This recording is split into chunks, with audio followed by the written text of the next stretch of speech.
Hello दोस्तों, कैसे आप सब अच्छे ही होंगे। आज का नया टॉपिक भारत में आधुनिक बैंकिंग सेवाओं का इतिहास पर है। वीडियो लास्ट तक जरूर देखना। आइए शुरू करते हैं। भारत में आधुनिक बैंकिंग सेवाओं का इतिहास 200 वर्ष पुराना है। भारत के आधुनिक बैंकिंग की शुरुआत ब्रिटिश राज में हुई। 19वीं शताब्दी के आरंभ में ब्रिटिश ईस्ट इंडिया कंपनी ने 3 बैंकों की शुरुआत की। बैंक ऑफ बंगाल 1806 में, बैंक ऑफ बॉम्बे 1840 में और बैंक ऑफ मद्रास 1843 में। लेकिन बाद में इन तीनों बैंकों का विलय एक नए बैंक, इंपीरियल बैंक में कर दिया गया, जिसे सन 1955 में भारतीय स्टेट बैंक में विलय कर दिया गया। इलाहाबाद बैंक भारत का पहला निजी बैंक था। भारतीय रिजर्व बैंक सन 1935 में स्थापित किया गया था और बाद में Punjab national bank, bank of India, Canara bank और इंडियन बैंक स्थापित हुए। भारत में प्रारंभ में बैंकों की शाखाएं और उनका कारोबार वाणिज्यिक केंद्रों तक ही सीमित होती थी। बैंक अपनी सेवाएं केवल वाणिज्यिक प्रतिष्ठानों को ही उपलब्ध कराते थे। स्वतंत्रता से पूर्व देश के केंद्रीय बैंक के रूप में भारतीय रिजर्व बैंक ही सक्रिय था, जबकि सबसे प्रमुख bank imperial bank of India था। उस समय भारत में 3 तरह के बैंक कार्यरत थे: भारतीय अनुसूचित बैंक, गैर अनुसूचित बैंक और विदेशी अनुसूचित बैंक। स्वतंत्रता के उपरांत भारतीय रिजर्व बैंक को केंद्रीय बैंक का दर्जा बरकरार रखा गया। उसे बैंकों का बैंक भी घोषित किया गया।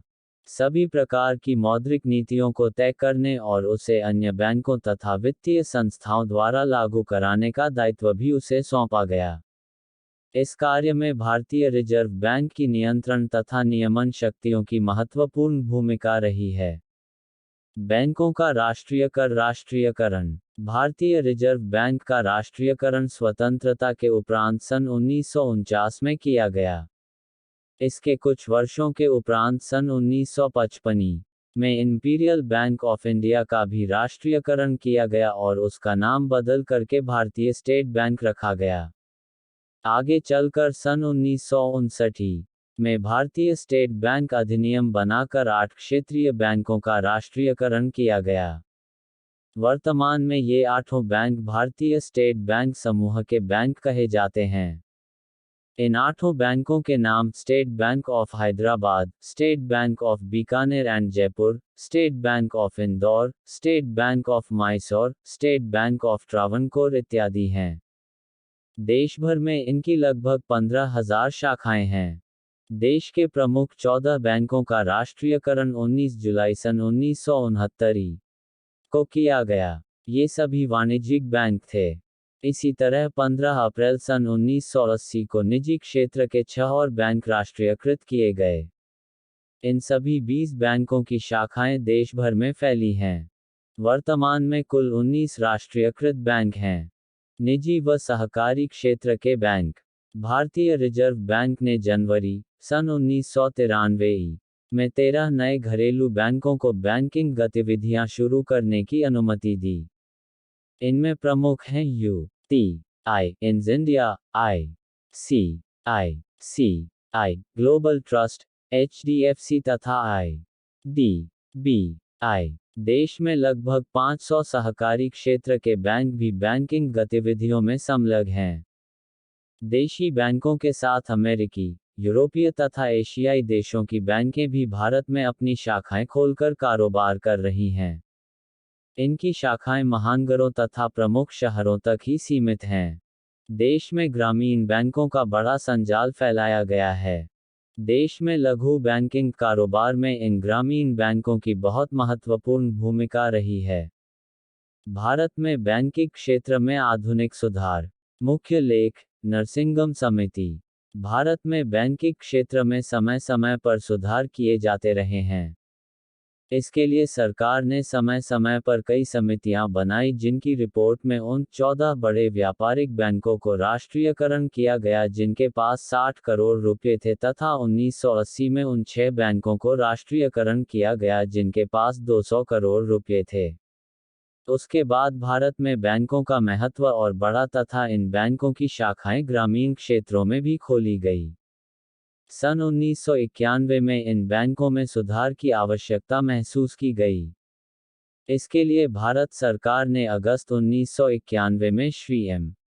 नरसिंगम की अध्यक्षता में एक समिति नियुक्त की तथा बाद में सन 1998 में भी बैंकिंग प्रणाली सुधार कमेटी इन्हीं की अध्यक्षता में नियुक्त की गई। वित्तीय प्रणाली की समीक्षा के लिए एम. नरसिंगम ने 1991 में निम्नलिखित सिफारिशें की। 1. इस समिति ने तरलता अनुपात में कमी करने की सिफारिश की, जिसमें कानूनी तरलता अनुपात (SLR) को अगले 5 वर्षों में 38.5% से कम करके 28% कर देने की सिफारिश की। 2. इस समिति ने निर्देशित ऋण कार्यक्रमों को समाप्त करने की सिफारिश की।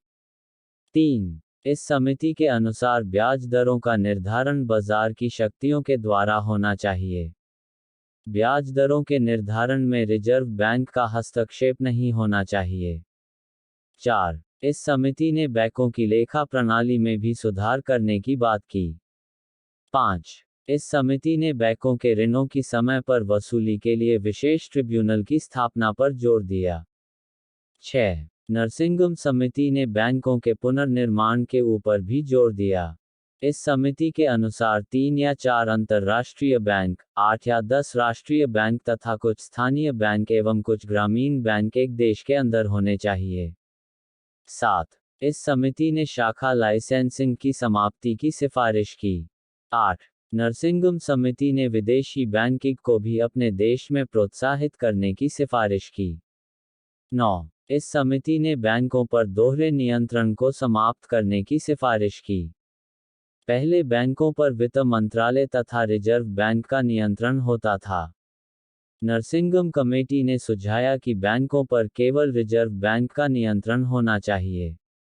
1998 में गठित नरसिंगम समिति की प्रमुख सिफारिशें निम्नलिखित हैं। 1. सुदृढ़ वाणिज्यिक बैंकों आपस में विलय अधिकतम आर्थिक और वाणिज्यिक माहौल पैदा करेगा और इससे उद्योगों का विकास होगा। 2. सुदृढ़ वाणिज्यिक बैंकों का विलय कमजोर वाणिज्यिक बैंकों के साथ नहीं किया जाना चाहिए। 3. देश के बड़े बैंकों को अंतर्राष्ट्रीय स्वरूप प्रदान किया जाना चाहिए। 4. जोखिम भरी आस्तियों से पूंजी के अनुपात को सन 2000 तक 9% तथा सन 2002 तक 10% के स्तर पर लाया जाना चाहिए। 5. सरकारी प्रतिभूतियों द्वारा कवर किए गए असुविधाजनक हो चुके ऋणों को गैर निष्पादनीय आस्ति माना जाए। 6. रुपये 2 लाख से कम के ऋणों पर ब्याज नियंत्रण का अधिकार बैंकों को दिया जाए। अगर वीडियो अच्छी लगी हो तो चैनल को subscribe, like, comment and share करना।